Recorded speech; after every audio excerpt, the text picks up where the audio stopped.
अब बात आपके मुद्दों की कर लेते हैं, जैसे कि आरआरबी एनटीपीसी की बात हो गई कि भाई आरआरबी एनटीपीसी का जो रिजल्ट था वो उन्होंने ठीक तरीके से नहीं दिया और बाद में उन्होंने ये जस्टिफाई भी कर दिया कि हमने तो नोटिफिकेशन में ही ऐसा कहा था। तो ये देखिए गलत तो है ही, और सिर्फ आरआरबी एनटीपीसी में नहीं, हर जगह। मैं तो इसके बावजूद भी, मैं कोविड में था, आप सबको पता है, अभी भी आपको आवाज़ से पता लग ही रहा होगा, रिकवर कर रहा हूँ, उसके बावजूद भी हमने ट्विटर पे जारी रखा प्रोटेस्ट कैंपेन बच्चों के सपोर्ट में कि भाई इसको ठीक करो। मान लेते हैं कि आपने एक गलती नोटिफिकेशन में कर दी थी, बट वैसे ही सरकारी नौकरियां इतनी कम हैं, ऐसा तो है नहीं कि जो बातें आपने नोटिफिकेशन में कही थी वो सारी सही निकली, आपने एग्जाम टाइम पे नहीं लिया, तो फॉल्ट तो आपने बहुत सारी भी कहे।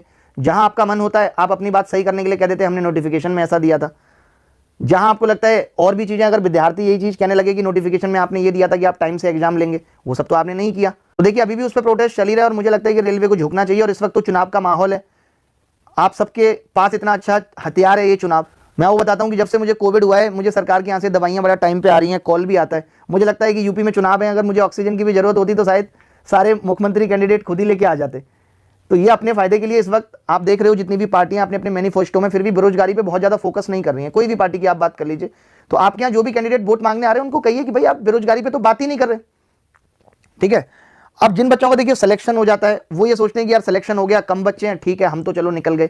तो यहाँ पे ना टीचर के लिए भी एक बहुत बड़ा चैलेंजिंग होता है। जैसे अभी पोस्टपोन सीजीएल एसएससी एग्जाम, अब क्या होगा, जैसे नॉर्मलाइजेशन का केस हुआ, तो नॉर्मलाइजेशन के केस के बाद हमें लगा कि यार गड़बड़ियां तो हुई हैं, बहुत सारे ऐसे बच्चे बाहर हो गए जो नहीं होने चाहिए थे। लेकिन जो बच्चे सेलेक्ट हो जाते हैं उन्हें लगता है कि यार हमारी तो अच्छी वाली नौकरी लग गई थी। और कहीं ना कहीं ये सही भी है कि आप सोचो कम से कम जो बच्चे सेलेक्ट हो गए उनका भी रिजल्ट रुक गया।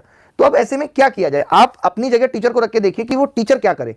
एक तरफ बच्चा कहता है एग्जाम कराओ, एग्जाम होने दो टाइम पे, एक तरफ बच्चा कहता है सर इस वक्त ऐसा माहौल है, कोविड सबको हो रहा है।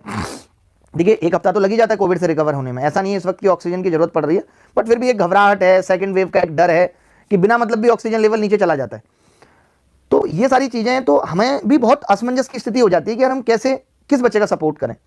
फिर हमें लगता है यार हम ही गलत हैं, हम ही को बच्चा गलत साबित कर देता है, सर आपकी वजह से अब अप्रैल में ऐसा हो गया। अब देखिए कोर्ट ने अगर अप्रैल में हियरिंग दी है तो कुछ ना कुछ सोच के दी होगी, उनको लगा होगा कि कहीं ना कहीं अन्याय हुआ है बच्चों के साथ। लेकिन दुख का विषय यही है कि यहाँ पे इतना टाइम लेने के बाद भी कुछ सही रिजल्ट निकलता नहीं है। आप जैसे 2017 को देखेंगे, इतने साल बच्चों की ज्वाइनिंग लेट हुई लेकिन लास्ट में कुछ हुआ नहीं, जिन बच्चों के साथ अन्याय हुआ वो होता ही रह गया। तो ये देखिए पूरे सिस्टम को बदलना पड़ेगा, इतना आसान तो नहीं है, वरना ये समस्याएं कभी जाने वाली नहीं है। अभी हम भुगत रहे, फिर हमारे बच्चे भुगतेंगे और ये समस्याएं चलती रहेंगी। तो ये बड़ा मुद्दा बन गया है देश में, जिसपे कोई बात करने को ठीक तरीके से तैयार भी नहीं है। अभी भी कोई भी अपने मैनिफेस्टो में बेरोजगारी पे फोकस नहीं कर रहा, या जो पार्टियां करती है। अब क्या होगा, हमें ये कुछ ऐसा करना पड़ेगा कि हर पार्टी से पूछना पड़ेगा कि आप लागू कैसे करोगे, क्योंकि बाद में तो ये सब ये कह देते हैं भाई चुनावी जुमला है। अभी आप देखोगे यूपी में भी जो पार्टियां अभी सरकार में नहीं है वो कह रही है कि हम 97,000 शिक्षक भर्ती लेके आएंगे, जबकि बहुत मुश्किल है उनको एग्जीक्यूट करना। तो वो बताती नहीं कि एजुकेशन होगा कैसे।